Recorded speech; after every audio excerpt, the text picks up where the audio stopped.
En mi presentación es un poco más amplia que matemática, ¿no? Sé que este es un conversatorio sobre matemática y brechas de género, pero yo quiero abarcar STEM, que es el acrónimo para ciencia, tecnología, ingeniería y matemática, donde obviamente matemática también está, pero quise ir un poquito más allá, ya que me tocaba dar inicio a las presentaciones. Yo soy profesora de formación inicial y transité a la ciencia de manera posterior. Entonces me toca mucho ir a hablar con profesores, profesoras y estudiantes. Y lo que uno se encuentra cuando le pregunta a los niños y a las niñas, incluso a los profesores y a las profesoras, y por eso se dan cuenta que las mujeres en ciencias tienen una deuda pendiente hasta el día de hoy, es que estamos en un espacio completamente desconocido. Cuando uno le pregunta a los niños y a las niñas por qué personas que hacen ciencia ellos conocen, no salimos de los personajes más populares, ¿no? Y te mencionan a Einstein, a Stephen Hopkins, a Newton, tal vez a Tesla, pero no aparecen jamás científicas que también son conocidas de orden mundial, como, no sé, podría mencionar a Marie Curie, que podría aparecer de repente, pero tantas otras, incluso la matemática que está siendo aquí hoy día homenajeada, no aparecen por ninguna parte. Y esto tiene que ver con un fenómeno que vivimos las mujeres y que el fenómeno se llama la amenaza del estereotipo. Y esa amenaza del estereotipo tiene que ver con que desde que nacemos estamos de alguna manera siendo moldeadas tanto biológica como culturalmente hacia ciertas áreas del conocimiento. Y esa manera en que somos moldeadas va configurando también el desarrollo de nuestras habilidades. Es cierto cuando se dice que las niñas, por ejemplo, a cierta edad, alrededor de los 8 o 9 años, tienen peores habilidades visoespaciales que los niños. Y las habilidades visoespaciales son importantes porque, por ejemplo, en carreras científicas se necesitan. Lo que no es cierto es que los cerebros de las niñas y de los niños sean diferentes. Entonces, ¿cómo se explica uno que en determinado momento estas habilidades se separen y estén mejor desarrolladas en un grupo, ¿cierto?, según su género y no en el otro? Bueno, esa es la amenaza del estereotipo. Cuando tengo a las niñas jugando con juegos que tienen que ver fundamentalmente con el cuidado, jugando con muñecas, ¿no es cierto?, a cosas que tienen que ver con ese tipo de habilidad, y tengo a los niños armando legos, rompecabezas, tirando la pelota al arco, bueno, están desarrollando habilidades visoespaciales y las niñas no. Entonces, todo lo que nos ocurre en la infancia, desde que nacemos, es decir, todo lo que nos pasa desde que nacemos en el sentido de los juguetes con los que jugamos, la ropa que usamos, libros que leemos, la relación que tenemos con la mamá, con el papá, con la familia, con los profesores, con los colegios, la universidad, todo lo que tiene que ver con las normas culturales, sociales y por supuesto los estereotipos con los cuales lidiamos, van marcando nuestro camino y nos van guiando tanto a desarrollar cierto tipo de habilidades, ¿cierto? Como a escoger ciertas carreras, ciertas opciones profesionales en la vida. Y eso explica por qué en las carreras STEM las mujeres estamos tan subrepresentadas, alrededor de un 30% las mujeres respecto al 70% en los hombres. Eso es algo que nos tiene que preocupar, y nos tiene que preocupar mucho por algo que les voy a explicar después, pero quiero volver un poquito más atrás de nuevo. Este problema de la amenaza del estereotipo no solo nos ocurre ahora en la realidad a propósito de las carreras STEM y cómo se nos va, digamos, alejando a las mujeres de estas opciones profesionales. Anteriormente, cuando las mujeres sí se acercaban, con todas las, si ahora hay dificultades, imagínense las dificultades que habían en años atrás, ¿no?, para tener posibilidades de desarrollarse una carrera de tipo STEM. Dice la historia que si Einstein hubiera sido una mujer, habría sido imposible que desarrollara su teoría de la relatividad. Y esto porque hubo una mujer, Matilda Jocelyn Gay, que en el año 1883 escribió una nota que uno puede acceder a ella, de hecho está en Google, uno puede bajar, que se llamó Woman as an Inventor, y que describe la cantidad de mujeres que en esa época eran no reconocidas, desvalidadas respecto de sus inventos o su aporte a la ciencia, y muchas de ellas fueron no consideradas en premios importantes como el premio Nobel, siendo que sus aportes fueron cruciales para llegar a los descubrimientos que fueron premiados en hombres.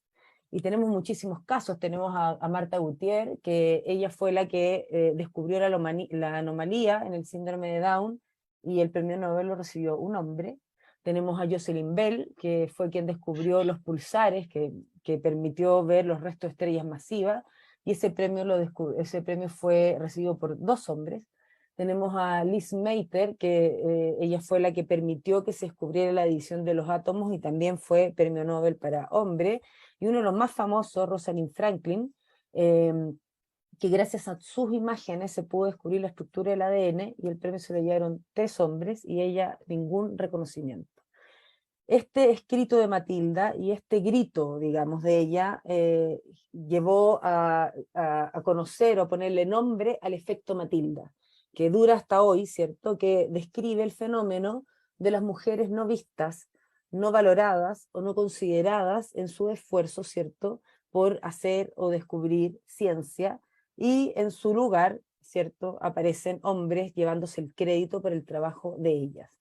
O sea, no solo tenemos una cultura, ¿cierto?, que de alguna manera nos limita al desarrollo de habilidades dado el estereotipo de género que nos margina, ¿cierto?, a la hora de escoger juegos, desarrollar ciertas habilidades porque el estereotipo, ¿cierto?, no nos los permite, sino que cuando estamos ya haciendo ciencia tenemos además que lidiar con todas estas otras barreras.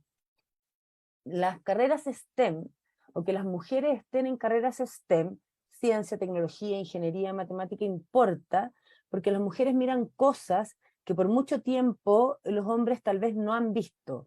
Y no es que no lo hayan visto por mala intención, no lo han visto porque no les toca necesariamente, no es parte de las problemáticas que ellos están mirando.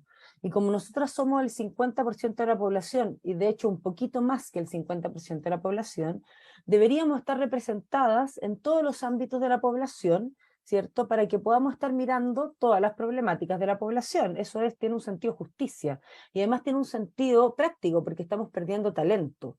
Perder talento implica también perder dinero. Si yo les preguntara a ustedes cómo reconocen un ataque cardíaco, que es una cuestión de salud, y que en nuestro país, por ejemplo, es una cuestión de salud muy compleja, porque tenemos altos índices de muerte. Una de las causas importantes de muerte en Chile es el ataque al corazón. Y todos más o menos podríamos repasar, alguna vez nos han explicado, hemos visto comerciales, hemos estado en capacitación y sabemos reconocer un ataque al corazón. Sabemos que comienza con un dolor, ¿cierto?, profundo acá en el pecho, un dolor agudo en el pecho, ¿cierto?, en el lado izquierdo. Sabemos que ese dolor puede irradiar hacia el brazo, que queda como sin movilidad. Y uno sabe también que irradia hacia acá, ¿cierto?, hacia el cuello. Y cuando he hecho esto, ahora estamos online, ¿no?, pero en vivo todo el mundo empieza a tocar, si sabe, y tú puedes llamar a varias personas y te describen exactamente lo mismo. Y dices, sí, fantástico, sabemos perfectamente reconocer un ataque cardíaco en un hombre. Dice, ¿pero cómo? Exactamente, a los hombres el ataque cardíaco les produce esa sintomatología, a las mujeres no. Y lo que faltaba era tener investigadoras, mujeres, para que se dieran cuenta que la tasa de mortalidad en mujeres que sufrían un ataque cardíaco era tan alta que algo estaba pasando. Y descubrieron que se estaban muriendo las mujeres por ataque cardíaco mucho más que los hombres, porque no estábamos siendo capaces de reconocer los síntomas, que son distintos. Las mujeres no tienen esa sintomatología. Las mujeres sienten náuseas, le duele la guata, sienten cansancio, se sienten decaídas, tienen una sintomatología completamente distinta, y mientras no haya mujeres en investigación clínica, en investigación básica, mirando este tipo de cosas, van a seguir ocurriendo que las mujeres mueren más por ataque cardíaco, mueren más por cáncer, mueren más por distintas razones, porque no estamos investigando con perspectiva de género. Hace muchos años, y hay mucha evidencia que señala cosas de este tipo. Por lo tanto, no tener igualdad de género en la investigación en ciencia nos está costando vidas, y vidas de mujeres, además. La data es dramática. Desde los 6 años las niñas piensan que son más menos capaces y menos inteligentes que los niños. Esto es un estudio internacional, desde los 6 años. Es decir, esto ni siquiera es que llegan a la escuela y ya creen que son, que son menos inteligentes. Esto viene ya desde antes, de la cultura, viene de las casas. Así permea, ¿no?, la cultura respecto de las habilidades STEM, ciencia, tecnología, ingeniería o matemática. Y es dramático porque las expectativas influyen en el resultado de lo que uno aprende. Las y los docentes asignan menos expectativas de rendimiento en matemática a las niñas. Esto es un estudio que hizo Alejandra Misala del CIA en el año 2015. No solo estaba este estudio, hicieron un estudio también donde midieron cuántas veces se le da la palabra a los niños y a las niñas en matemática, y a las niñas se le da la palabra un 28% menos que a los niños en matemática, y además la calidad de lo que se conversa con los niños y con las niñas es mucho peor en las niñas. Eso tiene que ver con expectativa, es decir, con creer que las niñas no necesitan aprender matemáticas finalmente, no vale la pena darles más la palabra y no vale la pena profundizar más con ellas sobre el contenido. Y eso lo estamos haciendo profesores y profesoras, no necesariamente con mala intención, eso tiene que ver con que la cultura, ¿cierto? Esta cultura machista, esta cultura donde creemos que la matemática no es para los niños, permea en todos los seres humanos, ¿cierto? Y por eso tenemos que hacer esfuerzos significativos para que deje de ocurrir en las salas de clase. El nivel de identificación de los niños con las áreas STEM es superior al de las niñas. Claro, porque nacen y de chiquitito les estamos dando confianza a ellos de que ellos pueden, y a las niñas no. A la niña le estamos diciendo, mira, acá tiene una muñequita, vaya y juegue con la muñeca. Eso de darles a las niñas tareas de cuidado también perjudica a los niños, porque no le estamos diciendo a ellos que tienen habilidades de cuidado. Cuando le digo a un género en particular, usted cuida y usted no, estoy perjudicando a ambos en ese sentido. ¿Sí? No, lo que le estoy quitando a ella de habilidades visoespaciales, también se lo estoy quitando a él de habilidades de cuidado, así que ojo con eso. Las niñas desarrollan menos autoconfianza, lo que deriva en que se consideran poco competentes para seguir carreras profesionales o técnicas en STEM. Es decir, sienten de alguna forma que las carreras STEM son carreras más difíciles, y como las consideran más difíciles y sienten que ellas no tienen esas capacidades, entonces las descartan, absolutamente, y se van por carreras del tipo que se llaman de cuidado. Y por lo tanto las perdemos, es decir, por eso tenemos los porcentajes tan bajos de niñas o de mujeres en carreras STEM. Este es un neurocientífico, el doctor Ben Barres, que era neurocientífica hasta los 46 años, donde transicionó, cambió de género y luego era el doctor Ben Barres. Y es muy interesante su caso porque él vivió las dos caras de la moneda, ¿no? Fue una científica y luego fue un científico. Y cuentan sus crónicas que plasmó en la revista Nature para hablar de los problemas de género en ciencia, que lo trataban muchísimo mejor cuando era científico que cuando era científica. De hecho lo dice, me respetaban más como científico transgénero que como científica mujer. Y cuenta una anécdota que es tragicómica, dice que está dando una charla, le estudia la microglía, que son unas neuronas de soporte